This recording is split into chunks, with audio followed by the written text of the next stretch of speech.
I was born and raised in Memphis, Tennessee, and at 19 years old, I went to prison.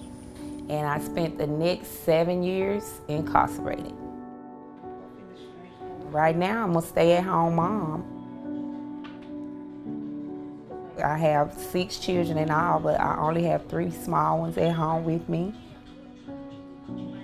When I came home from prison, and I kept registering to vote, kept trying to get my rights restored, and I was getting turned down left and right because they would say, well, the class felony you have, you won't ever be able to vote.